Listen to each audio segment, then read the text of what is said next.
Messieurs, mesdames, bien-aimés dans le Seigneur, la radio Jésus-Christ, Roi des Rois, J2R, vous présente un documentaire sur les 50 ans du ministère de l'apôtre Nestor Toukéa, ministère de l'explication du livre.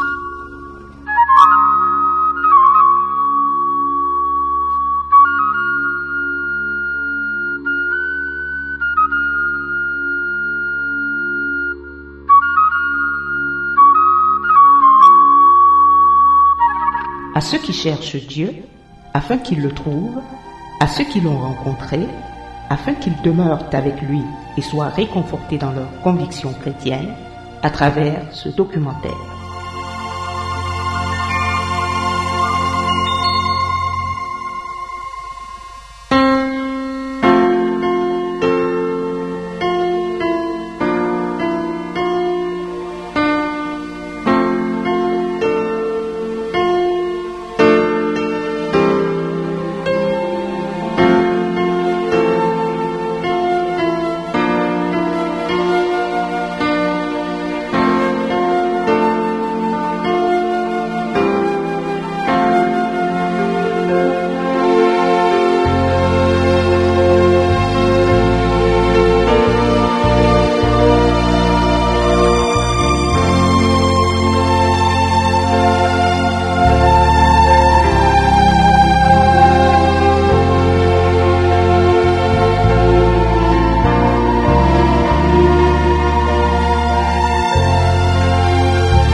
Il n'est pas facile de présenter en quelques mots, et dans toutes ses composantes, un ministère chrétien de 50 ans d'âge, ni la vie de celui par qui le Seigneur l'a bâti. Il s'agit de la vraie Église de Dieu du Cameroun et de son responsable général, l'homme de Dieu Nestor Toukéa. En 1958, alors âgé de 23 ans, Nestor Toukéa reçut une révélation dans laquelle l'Éternel lui dit « Sanctifie-toi, prends ce livre, lis-le, et explique-le aux hommes. » Le livre en question est la Sainte Bible qu'il aura l'occasion de rencontrer quelques mois plus tard chez un ami. 50 ans se sont écoulés, comme un jeu pourrait-on dire, mais en réalité, ces 50 ans sont le témoignage d'un dur labeur et d'une foi tenace, minutieusement relatée dans une de ses publications intitulée « Le combat de la foi ». Le ministère de l'apôtre Nestor Toukéa, désigné ministère de l'explication du livre, dont les origines remontent au jour de la Pentecôte, acte 2, de 1 à 47, a commencé comme une faible plante qui pousse sur une terre desséchée, Ésaïe 53, 2. Considérée à ses débuts comme une église de vieillards et d'analphabètes, la vraie église de Dieu du Cameroun compte à ce jour parmi ses adeptes toutes les tranches d'âge et catégories sociales confondues. Elle se répand partout dans le monde et se retrouve aujourd'hui dans 4 continents, l'Afrique, l'Europe, l'Amérique et l'Asie. D'où sa dimension universelle en accord avec la prescription du Seigneur Jésus-Christ. Allez, faites de toutes les nations des disciples. Matthieu 28, 19. Par ailleurs, cette œuvre se distingue des autres en ce qu'elle est née au Cameroun et se développe prodigieusement à l'aide des moyens humains, financiers et matériels endogènes, son responsable ayant refusé l'aide étrangère. Cependant, la plupart des dénominations religieuses dans le pays ne sont que des succursales, mieux, des missions des églises basées à l'étranger. La rédaction centrale de la radio Jésus-Christ Roi des Rois, la J2R, a trouvé convenable de présenter à cette occasion du cinquantenaire du ministère de l'explication du livre une photographie de l'œuvre à travers ce documentaire radiophonique. Nous avons rencontré des témoins oculaires de la genèse et de l'évolution de la vraie Église de Dieu du Cameroun dans les différentes régions du pays, comme dans les missions à l'étranger. Leurs témoignages, regroupés en 7 centres d'intérêt, permettront à chacun de connaître davantage la vraie Église de Dieu du Cameroun et son responsable général, l'apôtre Nestor Toukéa. Il s'agit de 1. L'apprentissage. 2. Les grandes réalisations. 3. Les témoignages de conversion. 4. Les faits marquants de l'œuvre. 5. Les témoignages sur la personne de l'homme de Dieu Nestor Toukéa. 6. Le fondement de notre foi. 7. La Convention universelle 50e édition.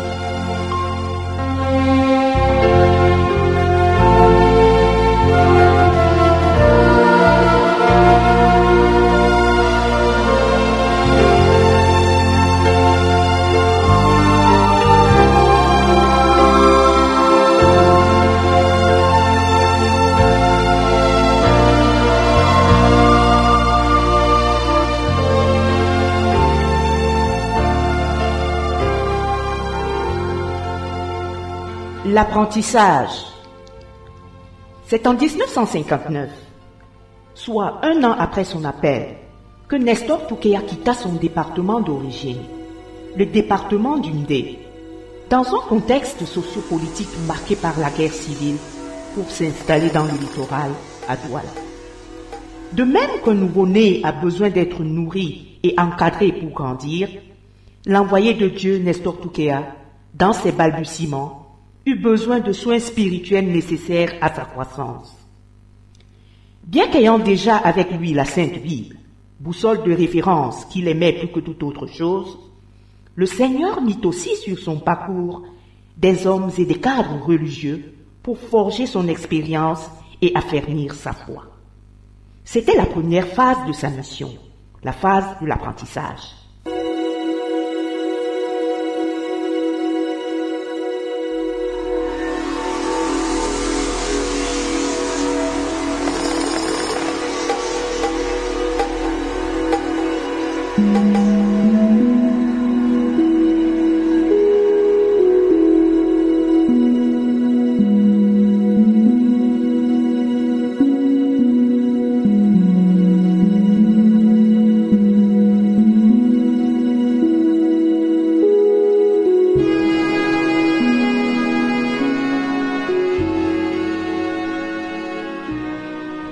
Pendant 2 ans environ, il organisa et entretint dans la ville de Douala un groupe d'études bibliques, rencontra des chrétiens de diverses obédiences qu'il visita l'une après l'autre et finit par intégrer, en 1962, la congrégation baptiste camerounaise, la CBC.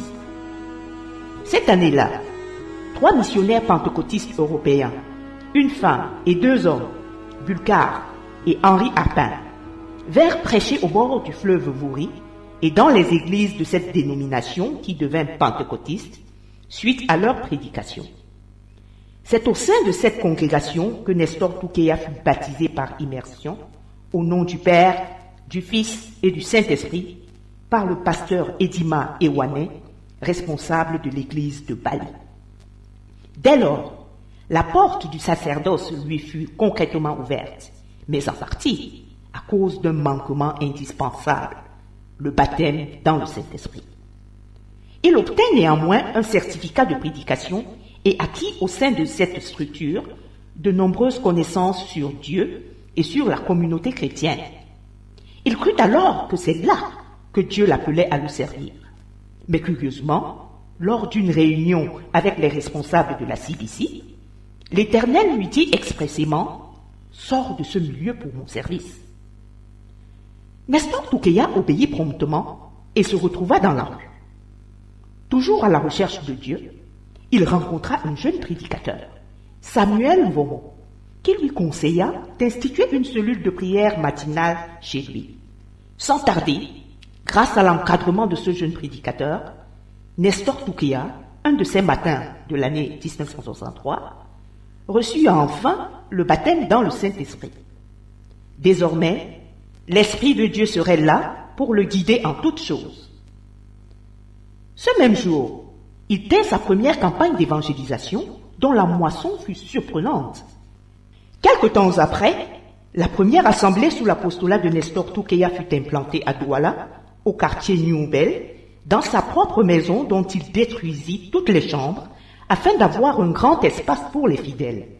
Pendant ce temps, lui, sa femme et son enfant vivaient dans une grosse caisse placée sur le toit et à laquelle ils accédaient par une échelle précaire. Le pasteur Augustin Kogan, responsable actuel de cette assemblée, nous donne le témoignage de cette fervente période évangélique. Dans les débuts de l'œuvre dans ce New-Bel en 1963, il y avait tellement de guérisons, des délivrances. Il y avait une femme qui venait s'asseoir seulement dehors parce qu'elle disait que Dieu a dit que les lépreux ne rentrent pas dans ta maison. Et elle est restée dehors pour dire que je ne peux pas entrer parce que je suis lépreux, je ne peux pas entrer. Et c'est de là que Dieu l'a guérie dehors. Parce que voilà, quelle était sa prière. Alors, il y avait des fous qui venaient. Il y a même eu des morts ressuscités dans cette assemblée de New-Bel. Beaucoup de paralytiques, beaucoup de malades chroniques qui ont retrouvé leur santé dans cette assemblée de New-Bel. Comme ceci. Alors, c'est cette évolution, c'est-à-dire que c'est cette action que nous cherchons tous les jours à perpétuer. Pour que cette grâce de Dieu, pour que ce que Dieu a fait dans le temps, qu'il continue à faire aujourd'hui dans notre localité. Ces témoignages nous fortifient et nous encouragent. Et la preuve en est que même dans le combat de la foi, le livre intitulé Le combat de la foi, vous verrez tous ces témoignages là-dedans. Et vraiment, quand vous les lisez et que vous voulez appliquer votre foi comme ceux de l'ancien temps, vous verrez que Dieu aussi va vous assister comme il les a assistés dans leur époque.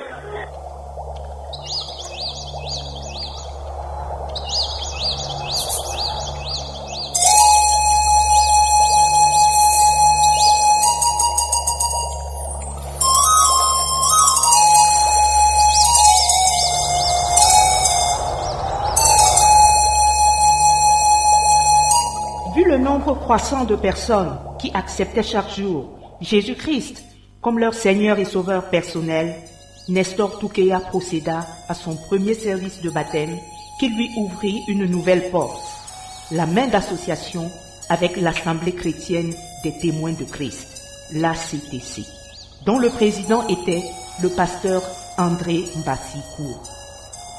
Il était question de propager ensemble l'Évangile sous l'étiquette de leur mouvement. Cette collaboration fut très étroite et donna sans aucun doute du poids et une allure plus sérieuse à l'entreprise évangélique de Nestor Toukéa. Le comble fut la conversion de son épouse, Nérose Nguembu, dont le soutien infaillible donna aussi un certain équilibre à l'œuvre naissante. Le pasteur Gaius Fanyen raconte la conversion de cette servante de Dieu et sa contribution dans l'œuvre au fil des ans.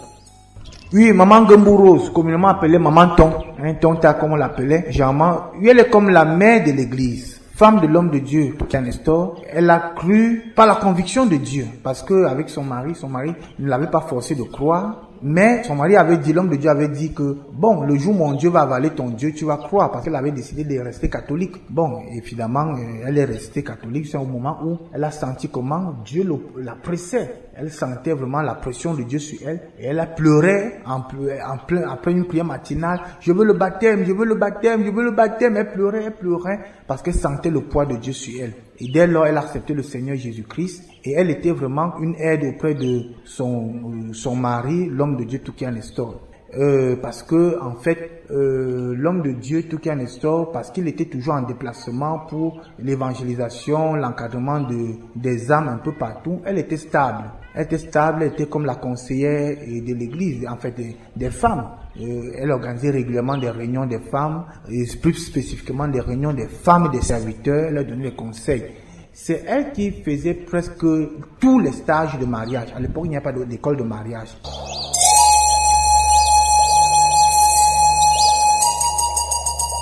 Dans cette mouvance, l'on ne saurait aussi oublier l'apport de Clément Dansé que nous présente le serviteur de Dieu Jonas Ngassa. Feu Clément Dansé, puisqu'il n'est plus en vie, il est de Bangoulab. Son père s'appelait Kechantan et sa mère était Ndjanko Elisabeth. Il était dès sa naissance catholique selon sa religion. Il a grandi à Banganti, où il a fait ses études primaires et commencé ses premiers pas dans l'enseignement. Il a encadré aussi ses cadets puisqu'il était l'aîné d'une famille de 4 personnes, dont son petit frère, le révérend pasteur Nestor Toukéa, homme de Dieu, et 2 petites sœurs. Et c'est lui l'aîné qui les a encadrés. Et je crois qu'il a été le pilier de sa famille.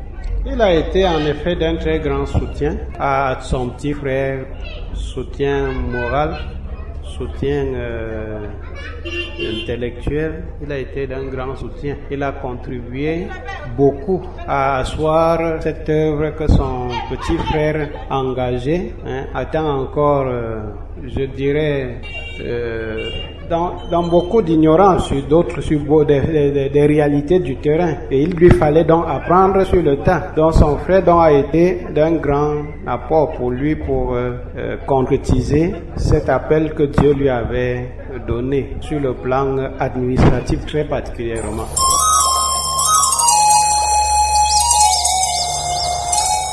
Les choses allaient très vite. De nouvelles assemblées furent créées à Douala et ailleurs, dans le département du Mungo, notamment dans la ville de Loum où se tint, en 1964, la première convention de l'œuvre.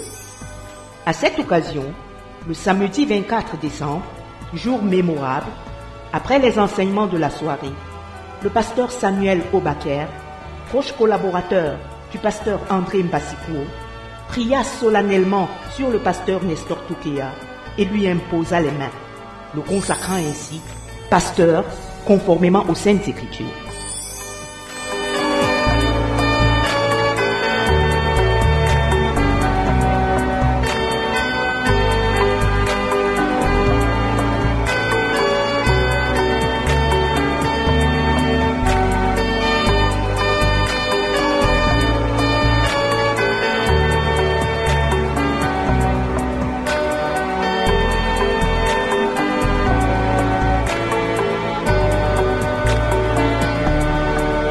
Il y eut aussi Manjo, où c'était la deuxième convention universelle, Njombe, Mbanga et Nkonsamba.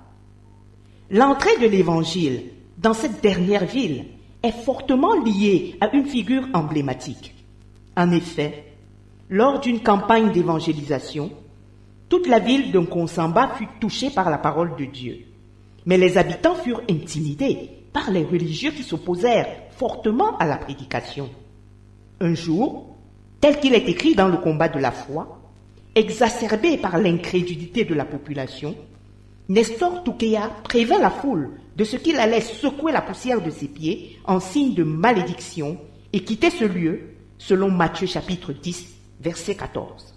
Alors, un homme surgit et lui dit, « Si tu secoues la poussière de tes pieds, cela retombera sur toi-même, car Jésus a dit d'agir ainsi, au cas où personne n'aurait cru dans la ville. Or, j'ai cru et je ne te quitterai plus. » Cet homme, Télésphore Siou, seul fonctionnaire de l'œuvre à cette époque-là et aujourd'hui décédé, devint un fidèle compagnon de l'envoyé de Dieu. Toujours dans le Mungo, le Seigneur dirigea son serviteur Nestor Toukéa dans un autre lieu qui lui était totalement inconnu et qui devint, de 1967 jusqu'à nos jours, le camp spirituel et conventionnel de Mombo. Mombo, tel qu'il est écrit dans le combat de la foi, à la page 78, était le centre de toutes espèces de sorciers, le repère de mauvais esprits, non seulement de Mombo ou de l'arrondissement de Mbanga, mais de tout le département du Mungo. À la base de cette cuvette, on trouve un étang où habitaient autrefois toutes ces espèces de gros serpents de la zone. Bref, c'était un lieu extrêmement dangereux. Personne dans le village ne pouvait y habiter, car c'était en même temps un centre supérieur des voyants et des sorciers. Il y avait aussi des magiciens, des devins et des esprits impurs d'ordre élevé. Ainsi, face à cet évangile qui prônait l'abandon total du péché et des passions du monde, ce qui n'était pas apprécié et qui apparaissait comme une insulte à leur égard, les autochtones offrirent à Nestor Toukéa ce lieu, espérant ainsi se débarrasser facilement de lui pour toujours. La parole de Dieu entra ensuite dans le département du Ndé au travers de deux femmes, Marie Ngongan, dans la ville de Bamena, et Anne Limga à Bagante. Illettrées qu'elles étaient, elles connaissaient par cœur de nombreux passages bibliques et par la puissance du Saint-Esprit, elles exhortaient les populations à abandonner le péché, l'idolâtrie surtout, et le Seigneur confirmait sa parole par de multiples guérisons.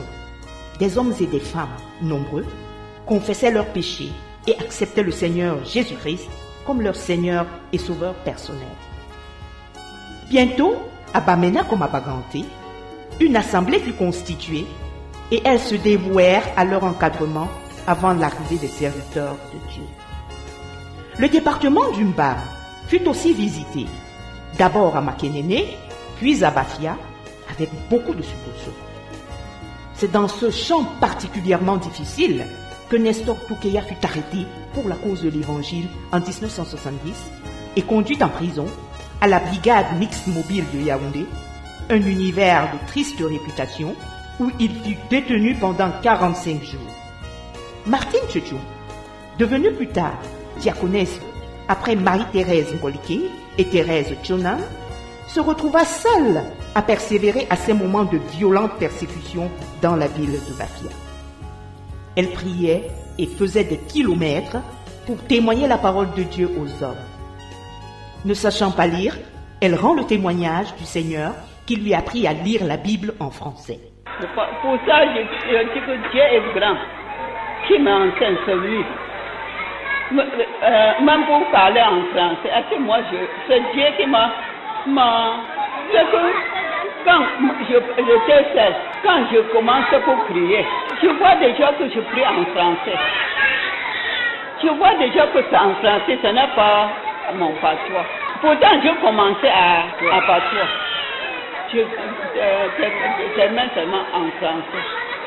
C'est ce que Dieu, tu es grand, parce que pour m'enseigner, parce qu'il connaît les gens dire que mes frères, mais ceux qui m'ont donné, je vais les diriger comment? Ce sont ceux qui ne comprennent pas famille, le patois. Quand Dieu m'a donné, les autres ont causé le français, je l'ai dirigé aussi dans la prière. Pourtant, je ne connaissais pas. C'est Dieu qui m'a dirigé. C'est Dieu. Et pour lire la parole, un jour, je ouvrais comme ça. Dieu dit, c'est Matthieu. Quand je lis, c'est lui qui m'a dit que c'est comme ça. Matthieu dit c'est comme ça. C'est comme ça. Comme ça, elle m'enseigne comme la maman ou bien papa enseigne son enfant. Il m'enseigne que c'est comme ça. C'est comme ça. Il y a même une chanson que quand il m'a donné, je ne connais pas, il m'a enseigné toujours. Il m'enseigne que les chansons là dit comme ça. Chanson là dit comme ça. Comme ça, c'est Dieu a commencé seulement pour m'enseigner. Pour m'enseigner. C'est Dieu qui m'a enseigné comme ça. C'est Dieu qui m'a enseigné.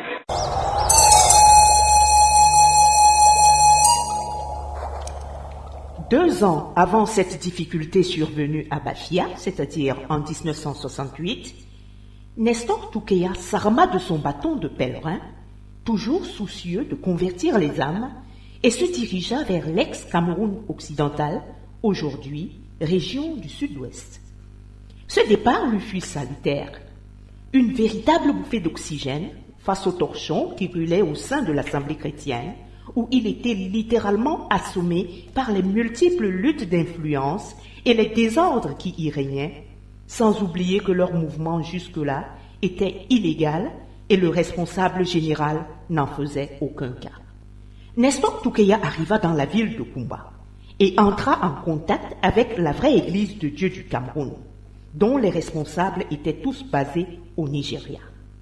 Il y avait notamment le pasteur Godswill Ehio King, fondateur de cette dénomination, le pasteur Smith Udia Umo, premier responsable de la vraie Église de Dieu du Nigeria, dont le pasteur King était l'adjoint. Pression fut faite sur le pasteur Nestor Toukéa, de la part de Dieu comme des hommes, de travailler dans cette communauté religieuse, malgré l'opposition manifeste de quelques adeptes. Pour les dirigeants, il était celui-là qui pouvait stabiliser leur barque, encore vacillante, car cette église de Kumba était comme abandonnée à elle-même. Cela faisait environ 9 ans, depuis sa fondation en 1959, que les responsables nigérians n'avaient pas rendu visite à leurs ouailles. L'année suivante, en 1969, le pasteur King effectua une visite au Cameroun et fit la connaissance du pasteur Nestor Toukéa. Ensemble, ils visitèrent les assemblées de Douala, Mombo, Loum et Kribi, et étant donné que le mouvement qu'il avait créé n'avait pas de pasteur au Cameroun, le pasteur King donna au pasteur Nestor Toukéa la latitude de continuer l'œuvre de Dieu avec ses frères nigérians et de faire tout service pastoral au milieu d'eux. Dès lors, l'église mère de Douala New Bell, dirigée par Nestor Toukeya, et la vraie église de Dieu du Cameroun commencèrent à travailler ensemble cette même année. D'emblée, l'autorité du ministère de Nestor Toukeya s'étendit aux églises de Kumba, Victoria, aujourd'hui Limbe, Tiko, Yoke et Mutengene. Il en éprouva beaucoup de joie et c'est en toute bonne conscience qu'il aida les responsables administratifs de l'heure à obtenir en 1971 le décret de reconnaissance de la vraie Église de Dieu du Cameroun, dont il refusa d'être le président du conseil d'administration, selon la demande qui lui avait été adressée, ne voulant pas bâtir sur le fondement d'autrui, conformément au dire de l'apôtre Paul dans le livre de Romains 15, du verset 14 au verset 21. À cette évolution encourageante des choses, furent associés, et ceci dès le début, de rudes épreuves, à savoir la famine, les préjugés défavorables au sujet de l'Église dont les membres étaient traités de malfaiteurs et de sorciers, la persécution au sein de la famille, témoignant que nul n'est prophète chez soi, les faux frères et les arrestations intempestives de la part des forces de l'ordre, entre autres choses. Même au cours de son intense activité avec le groupe de Kumba, il subit des outrages. À la sortie du culte, qui clôturait une semaine d'évangélisation à Tombelle en 1973, il fut encore arrêté et conduit à la prison de la place où il passa 11 jours avec quelques compagnons d'œuvre à cause des calomnies des détracteurs qui avaient juré d'éteindre son ministère. Mais heureusement, au travers de toutes ces souffrances, le Seigneur forgeait et formait habilement son instrument. Dieu utilisait puissamment son envoyé et accomplissait à travers lui des signes, des prodiges et des miracles. Travaillant toujours dans l'Assemblée chrétienne des témoins de Christ, il s'efforçait de diriger les deux œuvres spirituelles en les jumelant par des retraites spirituelles et des cultes d'ensemble. Ces cadres religieux furent indispensables à la formation expérimentale du pasteur Nestor Toukeya, car, selon ses propres dires, l'ignorance dans beaucoup de choses était encore son partage. Il était dans l'assemblée chrétienne comme en classe d'initiation. Il ne pouvait pas encore organiser l'œuvre qu'il avait entre ses mains. Par ailleurs, beaucoup de ses frères qu'il avait baptisés ne lui obéissaient pas promptement. Aussi, éprouvait-il le besoin de rester dans cette communauté malgré les tracasseries de tout genre. Du côté de la partie anglophone avec laquelle il travaillait pour la première fois, il eut une plus grande ouverture avec le premier voyage qu'il effectua au Nigeria. C'est 8 ans après, en 1976, qu'il signa un accord de fusion avec la vraie Église de Dieu du Cameroun. La même année, il rompit le lien avec l'Assemblée chrétienne des témoins de Christ. Il explique son départ en ces termes à la page 123 du combat de la foi. « Je n'avais jamais eu l'idée de créer une œuvre à part. Je le dis devant Dieu qui sonde les cœurs et les reins. Je ressentais seulement le besoin de parler de Christ aux hommes comme l'ont fait les apôtres. Tel était mon principal désir. C'est le fait de me repousser constamment qui a fait que je me sois retrouvé là où je suis, c'est-à-dire à la Église de Dieu du Cameroun. » Nestor Toukeya continua à travailler en communion avec l'évangéliste John Ignan, qui était président du conseil d'administration de la vraie Église de Dieu du Cameroun et qui lui demanda, à l'instar du pasteur King, de diriger le sacerdoce en attendant ce que Dieu ferait par la suite. C'est ainsi que Nestor Toukeya devint le responsable spirituel de ce mouvement. De nouvelles assemblées virent encore le jour. Dans le sud, et précisément dans le département de l'Océan, à Kribi, un frère nigérian, Bernard Anya Egbu, qui y faisait son commerce et qui devint pasteur plus tard, invita le pasteur Nestor Toukeya qui s'y rendit en 1971 et y implanta l'église.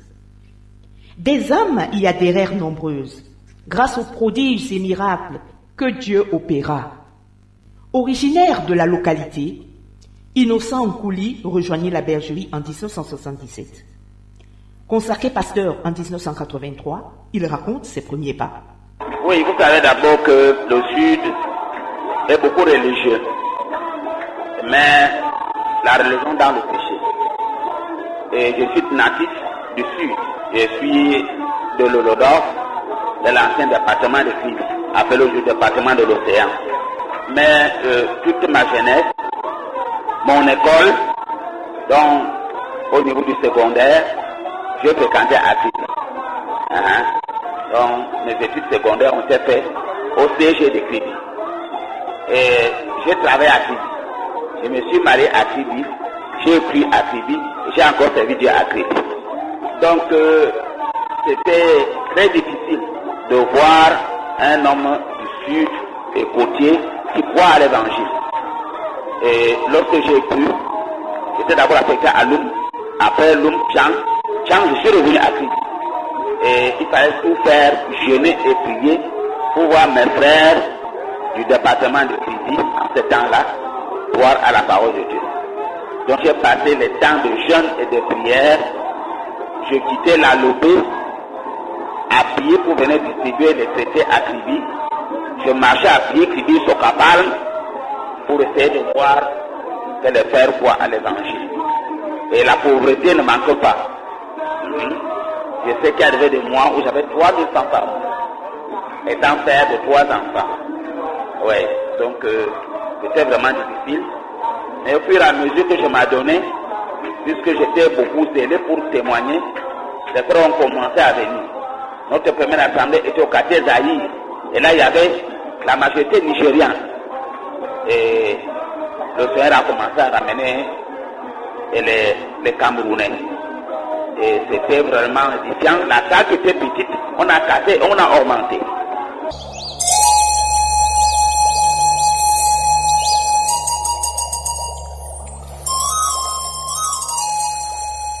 Dans le Fundi, à Yaoundé, les premiers chrétiens se rassemblèrent dans l'assemblée nouvellement créée, sise au quartier Nkomkana. L'ancien Charles Agna raconte ses débuts. À Yaoundé, c'est dans les années 74-75, avec l'arrivée de certains bien-aimés de Douala, comme vous avez entendu l'homme de Dieu parler. L'homme de Dieu les a donné une place en Komkana, sa maison. Ils logeaient là, et c'est là où nous avions commencé à prier ensemble.